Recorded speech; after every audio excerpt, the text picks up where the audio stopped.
I suppose the real core rationale behind it was capacity building in schools. And we thought initially there were lots of evaluation studies, but increasingly there is now a lot of doctoral research going on into different aspects of ELSA. Some of the children value is the quality of relationship that an ELSA is able to give them.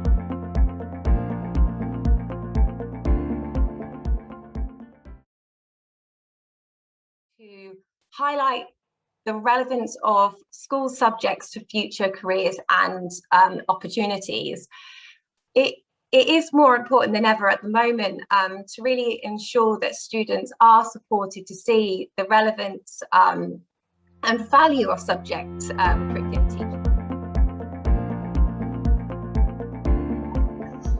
Around teaching and learning, but Thrive is my passion, and the support that children need to develop a healthy sense of self and a mental well-being is the most important thing to me personally, and really to everybody in both of our schools. The key one, you need to get the children talking about it.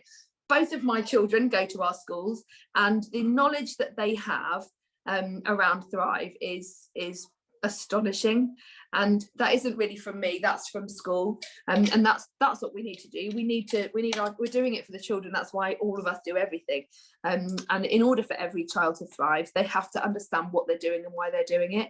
So it's our children that are spreading this message over and above everybody else.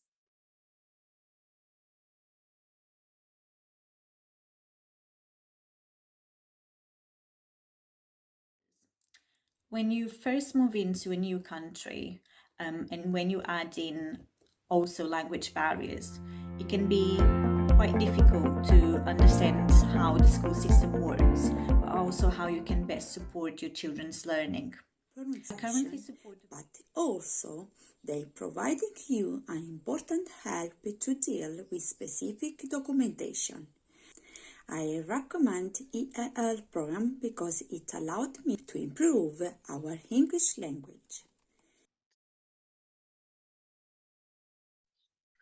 So My Health Our Future began in 2017 following the publishing the Future in Mind report by MP Norman Lamb in 2015, which highlighted the need to move towards a CYP mental health system that really prioritised prevention and early intervention.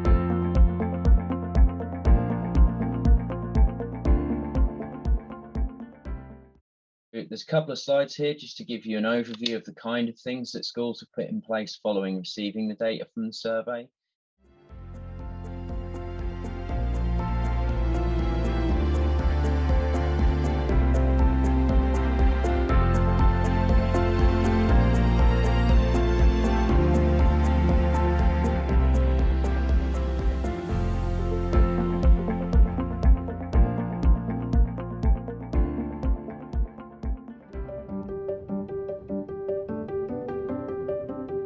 This is my new school. I can't wait for my first day. I wonder who my teacher is. So that's 38 virtual tours in total, which included 130 film clips and 400 media tags. The most touching feedback has come from individuals working with special educational needs children in particular, and they found that they really benefit from this technology. Pupils, their families, and the wider community. You know, school is obviously meant to be a friendly place, and it's nice to be able to display the things you're doing on your tour.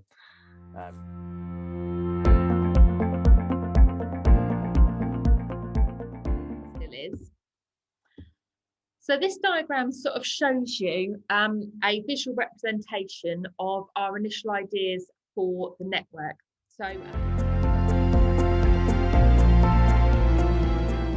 So the kind of things that we've been doing in the Norwich Opportunity area, in the projects that we've done, are a lot of family support work. I think we all really realise that the child is at the centre of inclusion, but actually the family is such a big part of that, and getting the buy-in and the support and signposting families to the support that they need. So we've done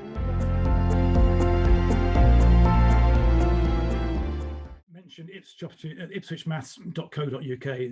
It's freely accessible. Just type that in. You can use the QR code if you want to.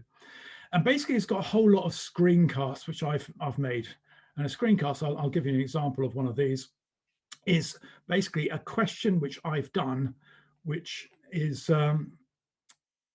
But I've gone through and done it. I'll show you one.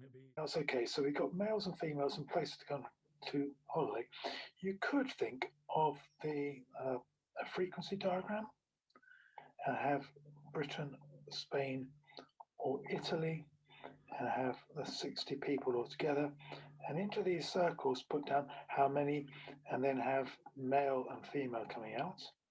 Or okay, so actually I'm going to give another possibility here as well. So that's basically what a screencast is. And obviously they're actually there for pupils to learn from.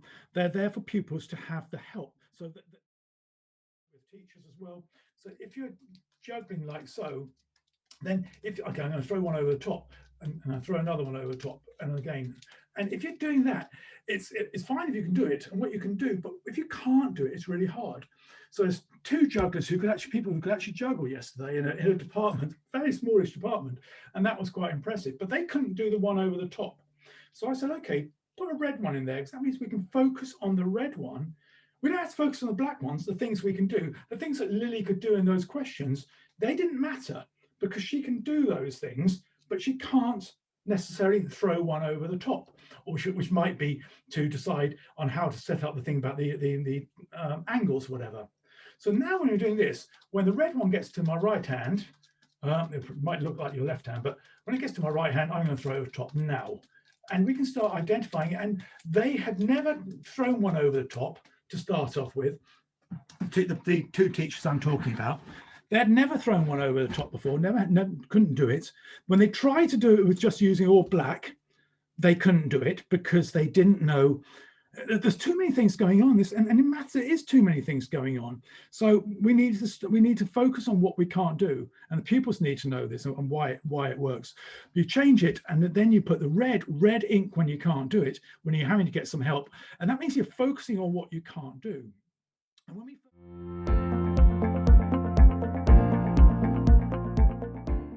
It's a collaborative intervention programme between the 8 secondary schools in Norwich, which came from our secondary head teacher group. So the idea originally from Ipswich, and then we've worked on actually 5 different versions of the programme over the past 3 years. And we're now just in the process of the 6th version of the programme, which Ipswich are leading, but Norwich students are participating in.